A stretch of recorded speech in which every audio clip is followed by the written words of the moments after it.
Hello everyone, welcome to my channel. I'm your friend Gabriel. Today I'm going to tell you an amazing story. But first, let me get comfortable. Tada! What do you think of my chibi form? Now, let's begin our story.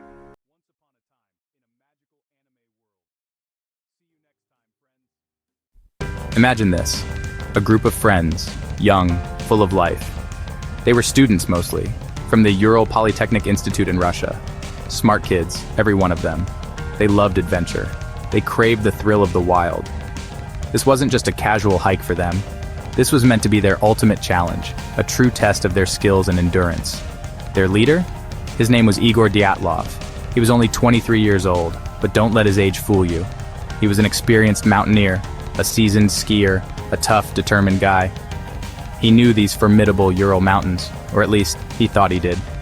He had meticulously planned a challenging route for the group. They were all incredibly excited and completely up for it. Their destination was a peak called Otterton Mountain. It's located deep in the northern Urals. This is a remote, desolate, and truly unforgiving place, especially in the dead of winter, with its brutal cold and heavy snows. They were aiming to achieve the highest ski touring certification. This was serious business, not a walk in the park. They surely knew the risks involved, or they believed they did anyway. Their journey started like many great expeditions do. First, a long train ride took them closer to the wilderness. Then, they hitched a ride on a truck as far as it could go. Finally, it was time for the skis. They strapped them on, ready to face the elements, heading deep into the vast, snow-covered taiga. The only sound was the crunching of snow underfoot. The air was crisp, biting, and cold. They were excited, full of hope for the adventure ahead. What could possibly go wrong? They skied for several days, pushing onward, deeper and deeper into the imposing Ural Mountains. The landscape around them grew harsher, more desolate, more unforgiving with every passing mile. They were heading towards a specific, fateful spot, a mountain slope known as Kolatsiakal. The indigenous Mansi people call it Dead Mountain, an ominous name, don't you think? Did they feel a creeping chill? Something more than just the biting wind? February 1st, 1959. This date would become infamous. This was a critical day in their expedition. They set up their camp for the night, on the exposed, treeless slopes of Dead Mountain. The weather, which had been difficult, began to turn truly bad. A fierce blizzard was brewing, whipping snow into a frenzy. Visibility dropped to almost nothing. They decided to pitch their single tent, right there, on that open, vulnerable mountainside. Why there, of all places? Then in the dark of night, something happened. Something absolutely terrifying. We still don't know exactly what it was. But it was bad. Really, really bad. Whatever it was, it made them run. It made them flee their only shelter, their tent, in the middle of a brutal subarctic night, into the freezing, impenetrable darkness, into the teeth of a raging blizzard.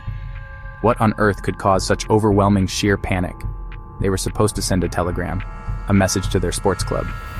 When they finished their route and reached Vijay, this was expected around February 12th, but no message ever came. Just silence. The days turned into anxious weeks. Back home, their families and friends started to worry intensely. Where were they? What had happened? The silence from the mountains was deafening, and deeply, deeply unsettling. Finally, when no word came, a search party was assembled and sent out. It was made up of volunteers, fellow students from their university, experienced local mountaineers, pilots in small aircraft. They flew over the vast snowy area. They skied through the dense forests and across the open slopes, searching, hoping against hope, but undoubtedly fearing the absolute worst.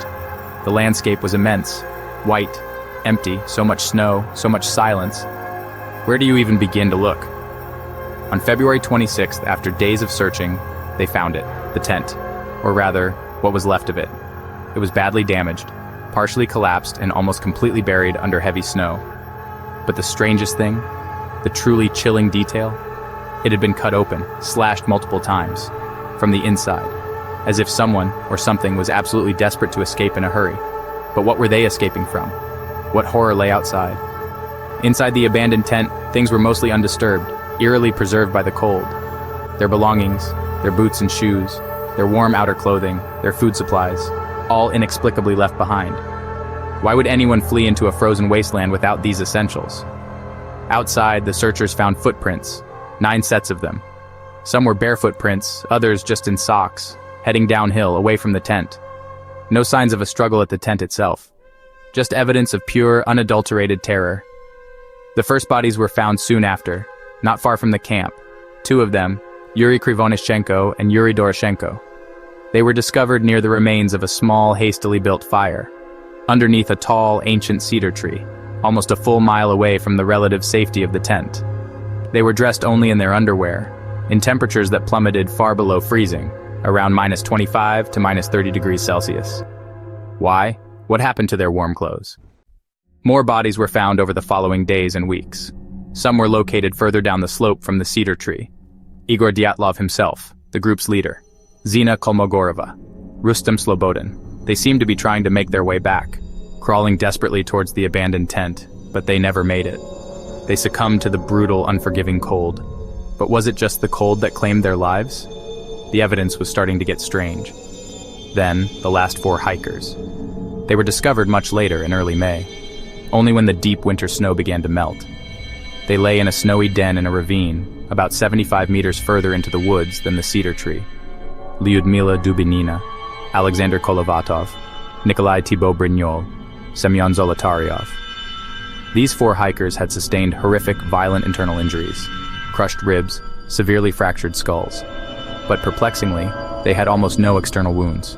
How is that even possible? What force could do that? The oddities just kept piling up, making the case even more baffling. Lyudmila Dubinina was found missing her tongue and parts of her facial tissue. Some of the hikers' clothing showed traces of radioactivity, not dangerously high levels, but unusual and unexplained.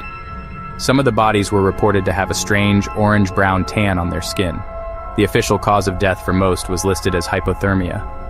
But for those found in the ravine, death by a compelling natural force. What does that even mean? Theories? There are so many. An avalanche? It's a classic mountain danger. But the tent wasn't fully buried. The footprints leading away were clear, not jumbled. An animal attack? Perhaps a bear? But investigators found no animal tracks nearby, and the internal injuries were too severe, too strange for an animal. Military weapons tests? Secret government experiments gone wrong? Some even suggest infrasound causing panic, or something even more bizarre and paranormal. To this very day, more than 60 years later, the Dyatlov Pass incident remains one of Russia's greatest and most chilling unsolved mysteries, a terrifying puzzle, still waiting for an answer. Subscribe for more. Subscribe, like, and thank you for helping me be better.